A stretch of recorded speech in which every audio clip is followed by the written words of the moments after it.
She was engineered to fight, trained to kill, conditioned to feel nothing but rage. But when a human soldier found her broken and bleeding on the battlefield, he didn't see a weapon, he saw someone worth saving.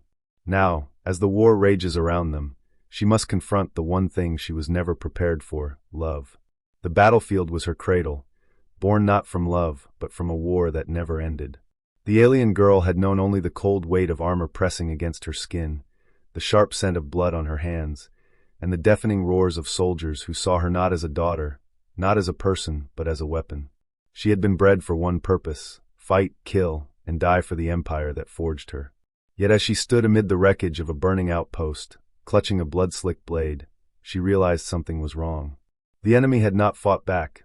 The humans had only defended, never striking to slaughter, only to survive. When she first saw him, she thought he was just another soldier, a man kneeling in the mud, his weapon cast aside, holding pressure to a wounded comrade's side instead of finishing her. His armor was dented, smeared with smoke and grime, yet his eyes, God's his eyes, held no malice. He looked at her not as prey, not as a target, but as if she were more than what she had been made to be. Her orders had been clear: no survivors. Yet something inside her rebelled as she aimed her blade at him. The human raised his free hand, not in defense but in quiet plea. "You don't have to," he said, voice hoarse from smoke. "You're more than what they told you." The words struck her harder than any weapon ever had. She lowered her blade, just a fraction, but enough for her squad to notice.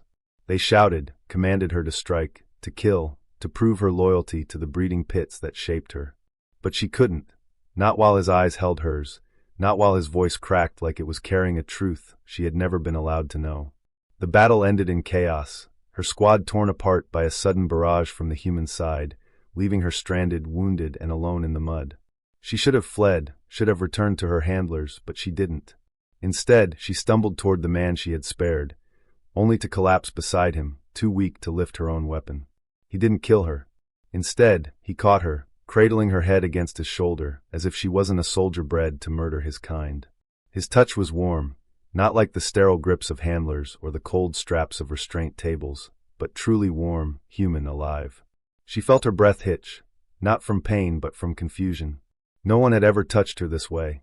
No one had ever looked at her without seeing a weapon first.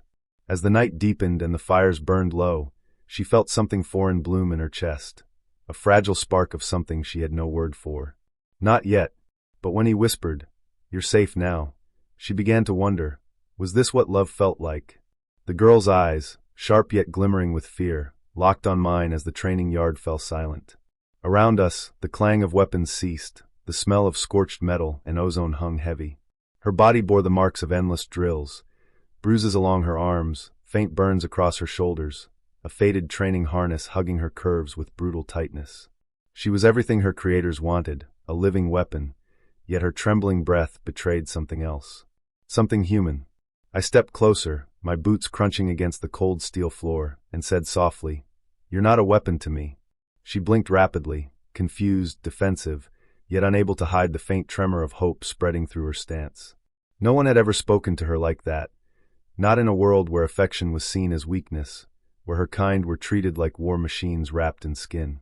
That night, I didn't leave her in the barracks with the other soldiers in training. I brought her to my quarters, ignoring the glares of my superiors. The room was small, dimly lit by a single panel overhead, but it was warmer, human, something she had never known.